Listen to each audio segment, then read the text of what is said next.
Hello students, biology.com में आप सबका स्वागत है।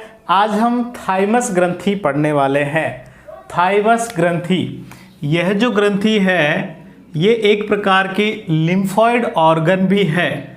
लसिका अंग, ये एक प्रकार का लसिका अंग या लिम्फॉइड ऑर्गन है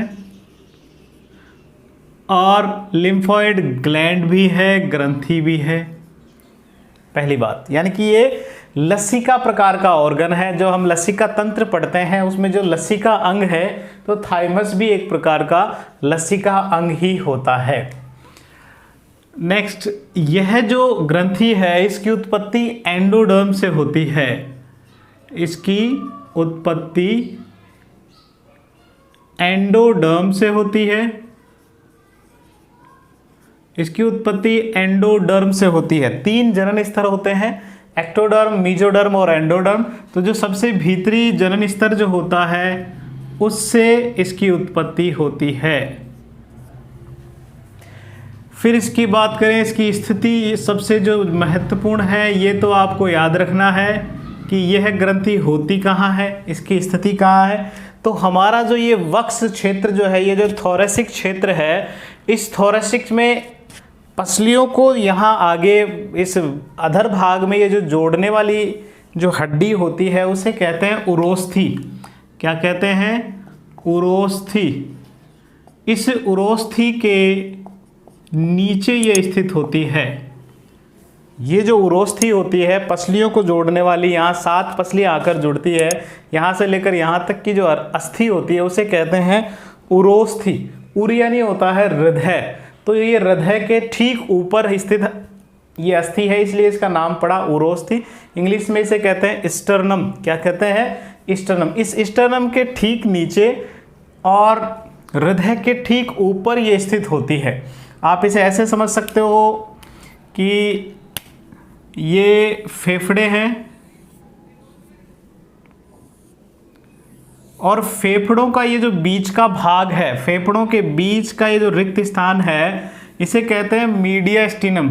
ये जो बीच में खाली भाग है इसे कहते हैं मीडियास्टिनम। ये जो मैं बना रहा हूँ अभी ये है मीडियास्टिनम कहलाता है। 2 फेफड़ों के बीच का ये जो भाग है ये मीडियास्टिनम कहलाता है। इसी मीडियास्टिनम में यहाँ हृदय स्थित होता है। यहाँ इस तरह हृदय स्थित होता है। हार्ट जो है यहाँ उपस्थित होता है और इसके ऊपर वाला भाग यहाँ स्टर्नम हड्डी होती है, स्टर्नम अस्थि होती है, इस तरह इसके ऊपर स्थित होती है। ठीक है, इस हृदय से यहाँ ऐसे महाधमनी निकलती है। ये जो है वो महाधमनी है, एओर्टा, महाधमनी।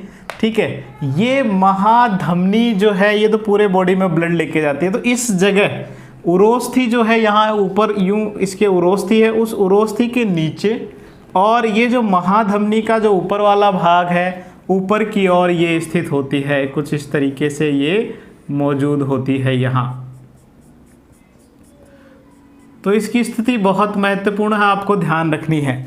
जैसा कि आप यहाँ इस चित्र में भी देख सकते हो कि ये कैसे, ये जो दिख रही है पीले रंग की, ये एक थाइमस ग्लैंड है। तो इसकी स्थिति याद रखना है, दोनों फेफड़ों के बीच में मीडियास्टिनम है और वहाँ हृदय और महाधमनी। तो महाधमनी के ऊपर वाले भाग पर, महाधमनी के ऊपर वाले भाग पे और जो इसके ऊपर स्टर्नम अस्थि होती है उससे नीचे की ओर ये यहाँ इस तरह व्यवस्थित होती है। ठीक है, तो उरोस्थि के नीचे और हृदय या महाधमनी के ऊपरी भाग पे हम इसे कह सकते हैं महाधमनी के ऊपर। ठीक है, तो ये होती कहाँ है? उरोस्थि के नीचे, उरोस्थि के तो नीचे और महाधमनी के ऊपर, या ये कह सकते हैं ये उरोस्थि मान लो, ये महाधमनी मान लो, इन दोनों के बीच में ये मौजूद होती है और वहीं ये पाया जाता है मीडियास्टिनम वाला भाग। ठीक है, तो थाइमस ग्रंथि की स्थिति हमने पढ़ी, कैसे ये व्यवस्थित, कहाँ व्यवस्थित होती है। ये जो थाइमस नाम जो है एक पादप है थाइमस वल्गैरिस। थाइमस वल्गैरिस की पत्तियों के आधार पर इसका नाम पड़ा है। थाइमस वल्गैरिस जो पादप होता है उसकी जो लीव्स जो होती है, उसकी जो पत्तियां जो होती है, उनका आकार थाइमस ग्रंथि जैसा ही कुछ होता है, तो इसी के आधार पर इसका नाम थाइमस पड़ा है। ठीक है। नेक्स्ट, ये एकमात्र ऐसी ग्रंथि है जो उम्र के साथ घटती जाती है। उम्र के साथ ये जैसे जैसे एज बढ़ती है ये घटती जाती है और वृद्धावस्था में लगभग पूर्णतः समाप्त हो चुकी है, केवल वसा का एक पिंड शेष रहता है। तो अगर मैं इसे यूं कहूं कि 0 से लगभग 12 से 13 वर्ष की उम्र तक तो ये बढ़ती रहती है, इसकी साइज जो है वो बढ़ती रहती है और सबसे ज़्यादा बड़ी साइज इसकी इसी समय होती है जो यौवनावस्था या जो किशोर अवस्था जो होती है, उस समय किशोर अवस्था में यह सबसे बड़ी होती है, सबसे बड़ी होती है। इस समय इसकी साइज सबसे बड़ी होती है किशोर अवस्था में, प्यूबर्टी जिसे कहते हैं। उसके बाद में जैसे जैसे एज होती जाती है ये जो है वो घटती जाती है, यानी कि अब इसकी जो साइज है वो कम होती जाती है। और इसीलिए बहुत सारे वैज्ञानिक ये अनुमान लगाते हैं कि एजिंग का जो कारण है, एजिंग जो होती है,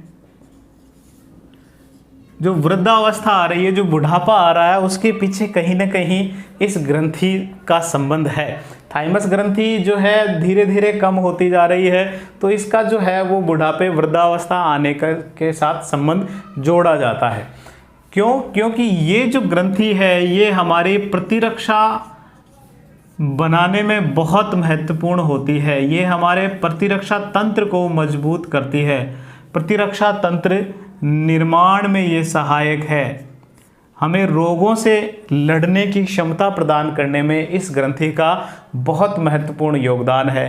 क्योंकि देखो सबसे ज़्यादा विकसित ये 12 से 13 वर्ष की उम्र के आसपास ही है, उसके बाद में ये घटती जा रही है, तो धीरे धीरे हमारी भी रोगों से जो लड़ने की क्षमता है वो कम होती जाएगी, रोगों से लड़ने की क्षमता कम होती जाएगी।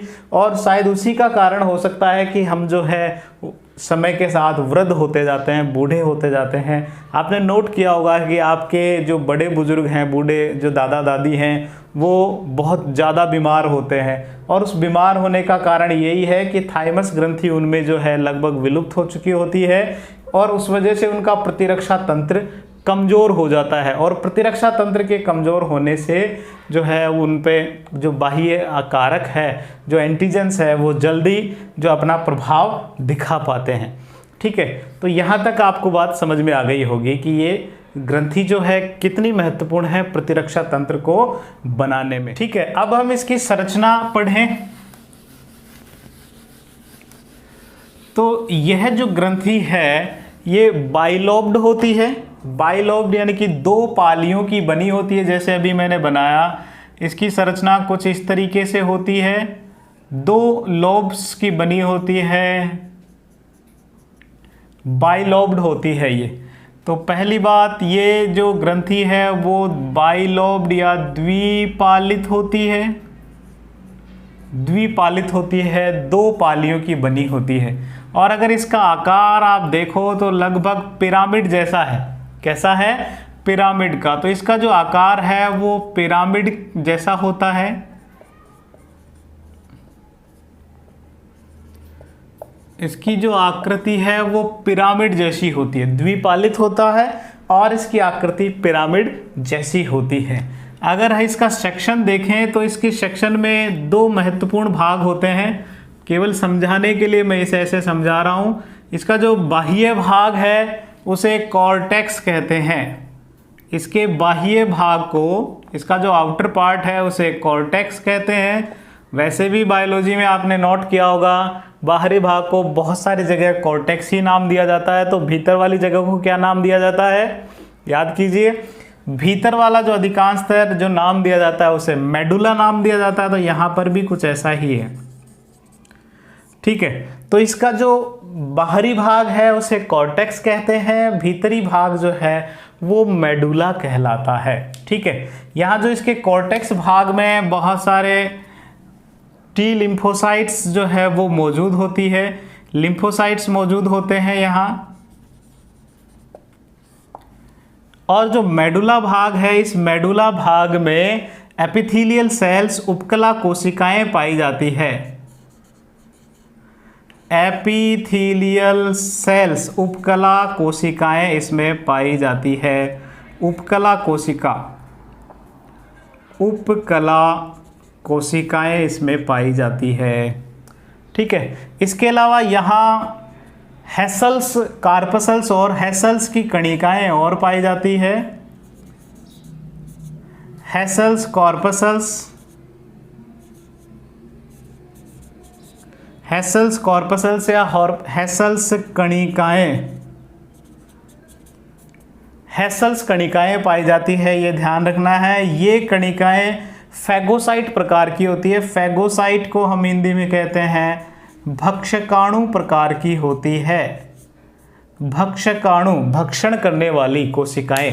ठीक है, तो इसके दो महत्वपूर्ण भाग हैं। बाहरी भाग कॉर्टेक्स कहलाता है, जिसमें लिम्फोसाइट्स पाई जाती है, जिन्हें शॉर्ट में टी लिम्फोसाइट या थाइमोसाइट कहते हैं। जो प्री मैच्योर टी लिम्फोसाइट्स जो होती है वो यहाँ मौजूद होती है। कौन सी कोशिकाएं? टी सेल्स, जो भी प्री मैच्योर प्रकार की, जो अभी विकसित नहीं हुई है, जिन्हें थाइमोसाइट कहते हैं। थाइमोसाइट्स यहाँ मौजूद होती है कॉर्टेक्स भाग में। और इसका जो मेडुला भाग है वहाँ पर एपिथेलियल सेल्स पाई जाती है, एपिथेलियल सेल्स, और साथ में हेसल्स कणिकाएं पाई जाती है, जो भक्षकाणु प्रकार की होती है, जो बाहर से आने वाले एंटीजेंस का भक्षण करने का कार्य करती है। ठीक है, तो इस तरह आपको इसकी संरचना याद रखनी है। इसकी संरचना में हमने क्या देखा कि ये द्विपालित होती है, पिरामिड के आकार की ये ग्रंथि होती है। इसके दो महत्वपूर्ण भाग, बाहरी भाग कॉर्टेक्स और आंतरिक भाग मेडुला कहलाता है। कॉर्टेक्स भाग में बहुत सारी थाइमोसाइट्स होती है और मेडुला भाग में एपिथेलियल सेल्स विथ हेसल्स कॉर्पसल्स मौजूद होती है, उपस्थित होती है। अब बात करें इससे स्रावित होने वाले हार्मोन, तो इससे दो महत्वपूर्ण हार्मोन स्रावित होते हैं। ठीक है, इससे दो हार्मोन सीक्रेट होते हैं। पहला है थाइमोसिन, थाइमस ग्रंथि से है तो थाइमोसिन, थाइमोसिन हार्मोन ये सीक्रेट करती है। इसके अलावा थाइमीन भी याद रखना है, ये थाइमीन नामक हार्मोन भी सीक्रेट करती है। थाइमीन भी दो होते हैं, थाइमीन फर्स्ट और थाइमीन सेकंड। ठीक है, तो ये जो ग्रंथि है, थाइमस ग्रंथि जो है वो देखो थाइमस से ही दोनों शब्द बड़े हैं। थाइमोसिन, थाइमोसिन हार्मोन सीक्रेट करती है, और दूसरा थाइमीन, थाइमीन हार्मोन ये सीक्रेट करती है। अब इनका कार्य क्या है? इनका कार्य बहुत बहुत महत्वपूर्ण है, आपको याद रखना है। इनका कार्य है टी लिम्फोसाइट्स के मैच्योरेशन में ये हेल्प करती है। किसमें? टी लिम्फोसाइट्स जो होती है, उन टी लिम्फोसाइट्स के मैच्योरेशन में, उनके विभेदन में, उनके पृथक्करण में, हम उनका विभेदन कह सकते हैं, डिफ्रेंशिएशन, विभेदन में ये सहायता करती है। विभेदन में थाइमोसिन हार्मोन सहायता करता है। ठीक है, देखो अब इसे कुछ ऐसे और समझो। टी लिम्फोसाइट्स जो है वो हमारे बोन मैरो में बनती है। ये हमारे बोन मैरो, जो हड्डियों में जो होता है, जो लॉन्ग बोन्स होती है, जैसे मैं एक बोन बना देता हूँ, ये बोन समझ लीजिए। इस बोन का जो खास करके ऊपरी भाग है ये रेड बोन मैरो होता है इसके अंदर भीतरी भाग में, और बाकी जो बीच का भाग होता है वहाँ वाइट बोन मैरो और कई सारे बोन मैरो, जहाँ पूरे ब्लड की जितनी भी सेल्स होती हैं लगभग सभी का निर्माण यहाँ होता है।